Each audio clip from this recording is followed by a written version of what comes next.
হত্যাকাণ্ডের সঙ্গে, মানবতাবিরোধী অপরাধের সঙ্গে যুক্ত ছিল, তাদের অনেকে হয়তো দেশে বিভিন্ন জায়গায় তারা লুকিয়ে রয়েছেন, তাদেরকে গ্রেফতার করা এবং যারা বিদেশে আছেন তাদেরকে দেশে নিয়ে এসে বিচারের মুখোমুখি করার একটা পদ্ধতি সরকারকে অবশ্যই অনুসন্ধান করতে হবে। বাংলাদেশের মানুষের উপরে যে জুলুম, নির্যাতন, নিপীড়ন, যে অত্যাচার, গুম, খুন, ক্রসফায়ারের মতো ঘটনার মধ্য দিয়ে আমাদেরকে বিগত সময়ে আমাদের রাজনৈতিক অ্যাক্টিভিটি পরিচালনা করতে হয়েছে, সাধারণ মানুষের জীবন যাপন করতে হয়েছে, তার একটা বড় ধরনের খুবই ভয়াবহতম রূপ আমরা দেখেছি 24-এর অভ্যুত্থানের সময়কালে।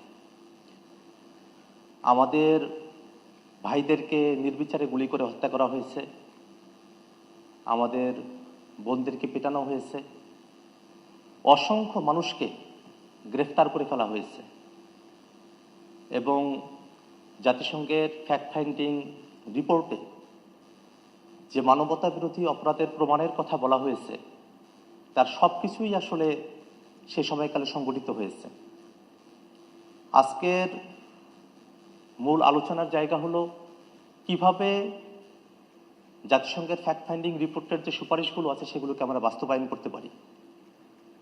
মোটা দাগে জাতিসংঘের রিপোর্টের মধ্যে বাংলাদেশে একটা প্রোফাউন্ড রিফরমেশন দরকার আছে, এই কথাটা সেখানে বলা হয়েছে।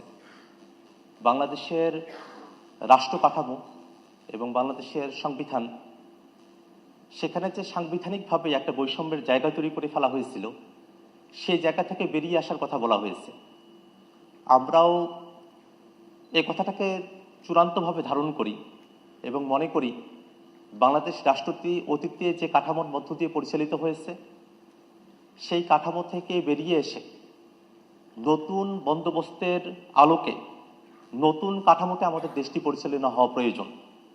এবং এই কারণেই আমরা আমাদের দলের তরফ থেকে ঐকমত্য কমিশনে সংস্কারের যে প্রস্তাবগুলো আছে সেগুলোর প্রতি আমরা আমাদের সমর্থন ব্যক্ত করেছি। অনেকগুলো জায়গাতেই মৌলিক সংস্কারকে যেন আরও বাস্তবায়নযোগ্য করা যায় সে ব্যাপারে আমরা আমাদের বক্তব্য রেখেছি। এবং আমরা দেখি জাতিসংঘের এই ফ্যাক্ট ফাইন্ডিং রিপোর্টের মধ্যে আমাদের বিচার বিভাগ সেটাকে স্বাধীন করার কথা বলা হয়েছে, যেটা অতীতে আমরা দেখেছি দলীয়ভাবে সেখানে নিয়োগ থেকে শুরু করে নিয়ে যে সরকার ক্ষমতায় ছিল তাদের অনুগত থেকে রায় প্রকাশ করার মতো ঘটনাগুলো সেখানে ঘটেছে। আমরা বাংলাদেশের বিচার বিভাগ স্বাধীন করার ব্যাপারে জাতিসংঘের ফ্যাক্ট ফাইন্ডিং রিপোর্টের যে সুপারিশ সেই সুপারিশকে আমরা সমর্থন করি এবং একই সাথে বাংলাদেশে বর্তমানে যে পরিস্থিতি চলছে তাতে আমরা খেয়াল করে দেখেছি যে এতগুলো মানুষ হত্যার শিকার হলেন, এতগুলো মানুষ গ্রেফতারের শিকার হলেন, নির্যাতনের শিকার হলেন এবং সরাসরি শেখ হাসিনা যিনি আদেশ দিয়ে বাংলাদেশের মানুষদেরকে মরণঘাতী অস্ত্র ব্যবহার করে হত্যার নির্দেশ দিলেন এবং এই গোটা প্রক্রিয়ার সঙ্গে পুলিশ, বিজিবি থেকে আইন শৃঙ্খলা রক্ষাকারী বাহিনী, বিশেষত গোয়েন্দা বাহিনীতে যারা আছেন তাদের যে সংযোগ, এই পুরো বিষয়টাকে কিন্তু আমরা এখন পর্যন্ত বিচারের আওতায় নিয়ে আসতে পারি নাই। বিচার ব্যবস্থার পুরো জায়গার যে কলেবর আওয়ামী লীগ বা তাদের কিছু দোসরকে আমরা এর সঙ্গে যুক্ত করতে পেরেছি, তাতে মোটা তাকে মনে হয় যে এতগুলো মানুষ যারা অপরাধী, এতগুলো হত্যাকাণ্ড সংঘটিত হলো, তার খুব অল্প কিছু মানুষকেই আমরা আসলে বিচারের কাঠামোর মধ্যে আমরা নিয়ে আসতে পেরেছি এবং সেই বিচারিক কাঠামো সেটাও একটা বছর হয়ে গেছে, সেটা এখনো পর্যন্ত খুব দৃশ্যমান অগ্রগতির দিকে আমরা পৌঁছাতে পারিনি।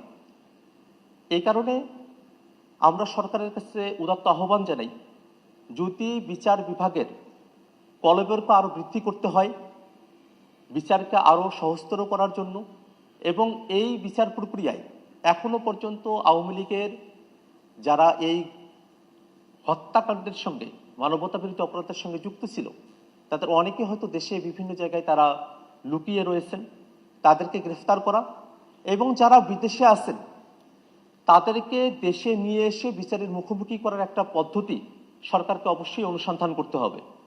এবং অন্তর্বর্তীকালীন সরকারের অন্যতম বড় দায়িত্বের জায়গা আমাদের যেসব ভাইরা শহীদ হয়েছেন তাদের পরিবার যারা অনেকভাবেই এখন নিগৃহীত অবস্থায় রয়েছেন তাদের জন্য পুনর্বাসন প্রকল্পের ব্যবস্থা করা এবং আমাদের যারা আহত ভাইরা আছেন অনেকে এখনো পর্যন্ত সুষ্ঠু চিকিৎসা ব্যবস্থার মধ্য দিয়ে তারা যেতে পারেন নাই, তাদেরকে যেন পরিপূর্ণভাবে সঠিক চিকিৎসা সরকারের তরফ থেকে প্রদান করা হয়।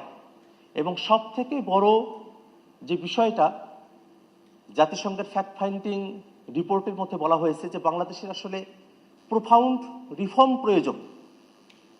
আমাদের আসলে রাষ্ট্র কাঠামোর একেবারে নীতিগত জায়গা থেকে শুরু করে নিয়ে প্রায়োগিক জায়গা প্রত্যেকটা জায়গায় যে সংস্কারের প্রয়োজন সেই সংস্কারের ব্যাপারে এবং যারা গণহত্যায় নানাভাবে যুক্ত থেকেছে বিভিন্ন বাহিনীর এবং আওয়ামী লীগের দোসররা, আওয়ামী লীগের নেতাকর্মীরা, তাদেরকে যথোপযুক্তভাবে বিচারের আওতায় নিয়ে আসার জন্য আমরা সরকারের কাছে সুপারিশ করছি। এবং জাতিসংঘ ফ্যাক্ট ফাইন্ডিং রিপোর্ট যারা এই গোটা প্রক্রিয়ার সঙ্গে যুক্ত ছিলেন তাদেরকে নানাবিধভাবে বিতর্কিত করার চেষ্টা করা হয়েছে। আমরা অতীতেও সেই বিতর্কগুলোকে খণ্ডন করার চেষ্টা করেছি। ফ্যাক্ট ফাইন্ডিং রিপোর্টকেই একটা ট্রায়াল আকারে উপস্থাপন করে সেখানে আওয়ামী লীগের কারো বক্তব্য নেওয়া হলো না হলো সেই প্রসঙ্গগুলো নিয়ে আসা হয়েছে।